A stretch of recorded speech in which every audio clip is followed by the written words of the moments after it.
Everyone, welcome back to my channel. I am Simran Sahani और आज मैं आपको कराऊंगी क्लास 10th की हिस्ट्री का चैप्टर 1 नेशनलिज्म इन यूरोप के 15 short answers.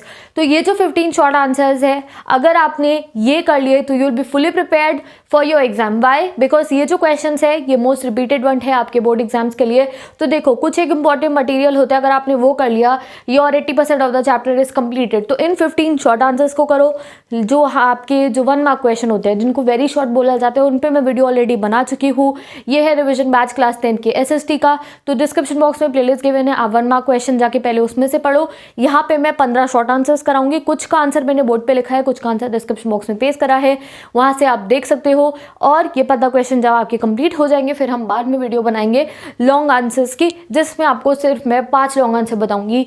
That will definitely come in your board exams and you will be fully prepared with this chapter for your board exam. So let's start the video. ठीक है, तो the first question जो है वो है, what was the main aim of French revolution. तो भैया क्या मेन एम था फ्रेंच रेवोल्यूशन का?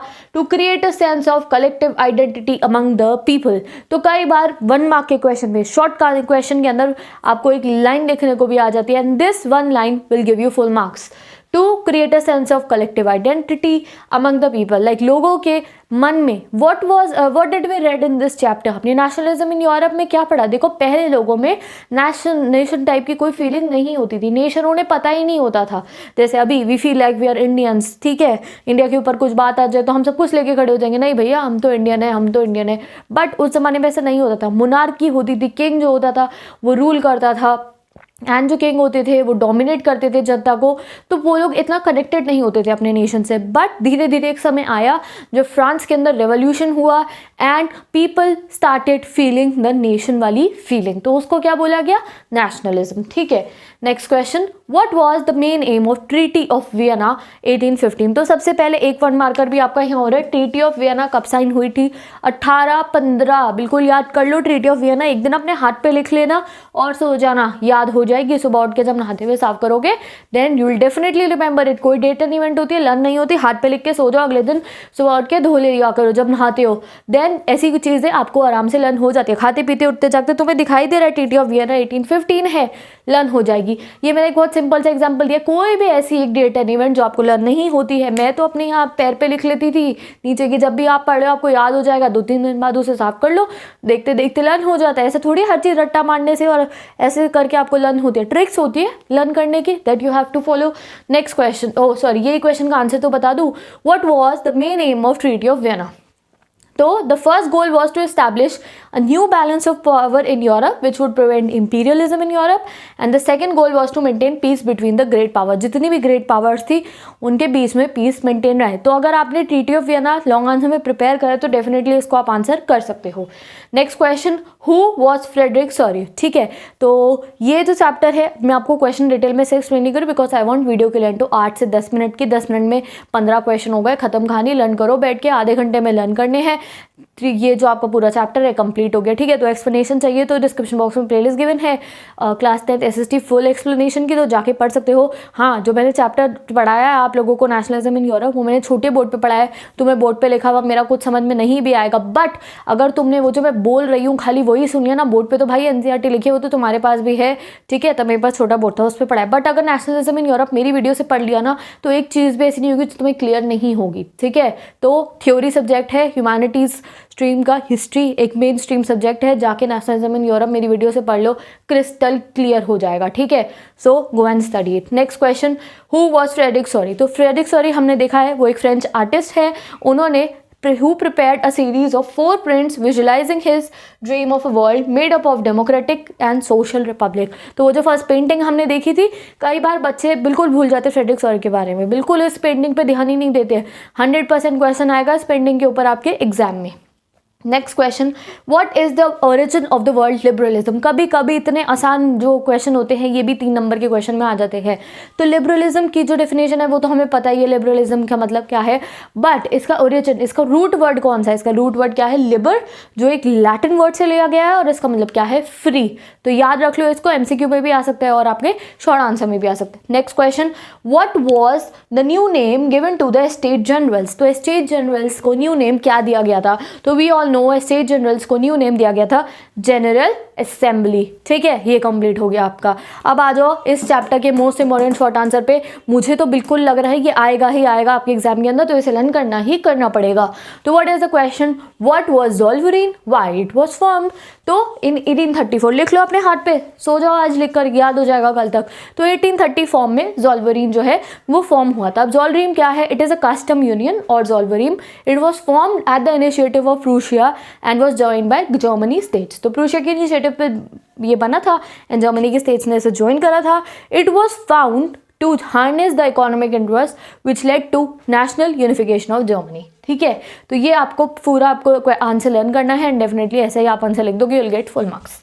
Next question very important, short answer में आ सकता है, बहुत वेटेज है इस क्वेश्चन की।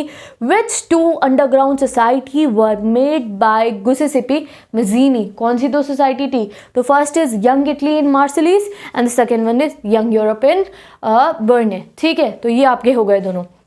Next question, name the treaty of 1832 that recognise Greece as independent nation. तो हम सबको पता है ट्रीटी का देख रहे हो, मैंने यहाँ 3 डेट्स तो मैं करा दिया, these are the most important dates from the entire chapter. तो क्या है, ट्रीटी साइन हुई थी 1832 में, बोलते हैं कॉन्स्टेंटिनोपल ट्रीटी। में भी मैं कुछ गलत बोल रही हूँ, प्रोनाउंसिएशन गलत कर रही हूँ, तो आई एम सॉरी, लर्न कर लो पर फिर भी इसको। तो treaty of Constantinople treaty of 1832, तो ये है आपका आंसर। इसके बाद से जो ग्रीस था वो एक इंडिपेंडेंट नेशन बन गया था। Next question, who said when France sneezes the rest of the Europe catches cold. तो ये मैथ्विन्स ने कहा था। ठीक है, तो ये आपके जिन्होंने कहा था उनका नाम आपको याद रखना है, बहुत इंपॉर्टेंट है ये क्वेश्चन आपके लिए। नेक्स्ट क्वेश्चन पढ़ते हैं, how was France responsible for spreading nationalism to other parts of the Europe. तो ये जो आंसर है काइंड ऑफ 3 to 4 लाइन्स वाला आंसर है। बोर्ड पे टाइम लिख के मुझे वेस्ट नहीं करना था यहाँ पे लिखकर, तो कहाँ लिखा है मैंने, डिस्क्रिप्शन बॉक्स में लिखा है। तो उसमें मैंने फुल डिटेल एक्सप्लेनेशन आप में आंसर आपको दिया है 3 लाइन के अंदर। डायरेक्ट बहुत ईजी लैंग्वेज का आंसर आप लर्न करो और उसे लिखना कि क्यों जो फ्रांस है वहीं से नेशनलिज्म की जो फीलिंग थी वो बाकी जगहों में फैल गई थी, that you have to write. Next question, ये देखो, ये हार्ट एंड सोल है इस वीडियो के और आपके चैप्टर के। ये जो एंड के 5 क्वेश्चन मैंने कराए हैं। ठीक है, तो ये आंसर गिवन है डिस्क्रिप्शन बॉक्स में, इन्हें लर्न करना ही करना है, कुछ भी छोड़ देना।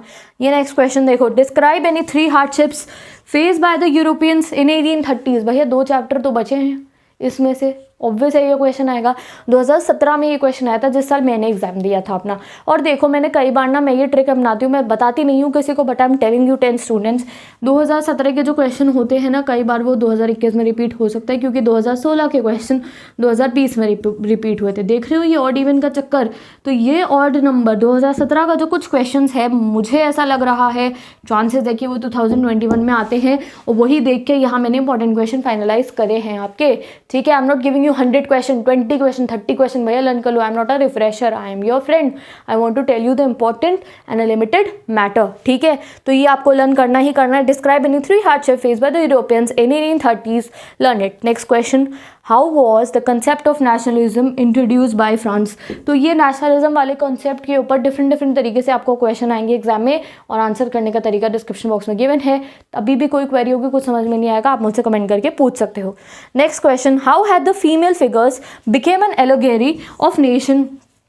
तो ये बहुत इंपॉर्टेंट है कि why each and every artist in romanticism why they were promoting only the female figures, और उसका क्या इफेक्ट पड़ा था। ठीक है, तो जमीनिया जितनी भी आपकी फीमेल फिगर्स थे उनके बारे में आपको इसमें एक्सप्लेन करना है। Next question, What was Mazzini's role in the unification of Italy? तो बहुत इंपॉर्टेंट क्वेश्चन है, 100% आएगा आपके एग्जाम के अंदर, लॉन्ग में भी आ सकता है यूनिफिकेशन ऑफ इटली के ऊपर, और Mazzini's रोल, गुइसेप्पी Mazzini's रोल जरूर आएगा। ठीक है, next question, describe the Silesian weaver uprising. तो सिलेसियन वीवर अपराइजिंग बहुत इंपॉर्टेंट क्वेश्चन है, तो भाई ये इंपॉर्टेंट मटीरियल ही है आपका। ये 5 क्वेश्चन डायरेक्ट जो डिस्क्रिप्शन बॉक्स में लिखे है वो लर्न कर लेना, ये तो शॉर्ट ही थे, आराम से लर्न हो ही जाएंगे आपको।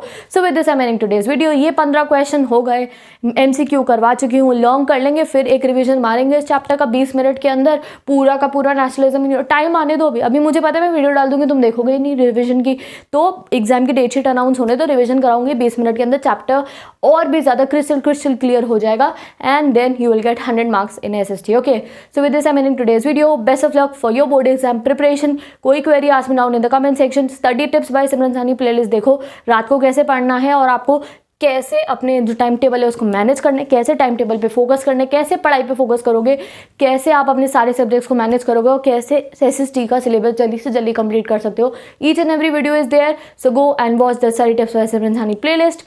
हर एक हेल्पफुल वीडियो है वहाँ पे आप लोगों के लिए, go and watch it. I will meet you in the next video. कोई query ask me down in the comment section, you are feeling any problem, ठीक है, एग्जाम की डेट शीट आ रही है, डर लग रहा है, परेशान हो, डेट शीट आ जाएगी, उसके बाद भी अगर वीडियो देख रहे हो, any problem ask me down in the comment section. Now I will meet you in the next video and don't forget to share this video with all your classmates. And अब next chapter के ऐसे हम 15 important question करेंगे धीरे धीरे SST का। अभी आपकी सेकंड सीरीज शुरू हो गई, हम MCQ कंप्लीट कर चुके हैं सारे चैप्टर्स के, अब हम शॉर्ट पे आ रहे हैं, फिर हम लॉन्ग पे आएंगे। So just share this video with all your classmates. और अभी तक अगर आपने चैनल को सब्सक्राइब नहीं करा है तो do subscribe to my channel and I meet you in the next video. So bye bye, take care all my 10th students.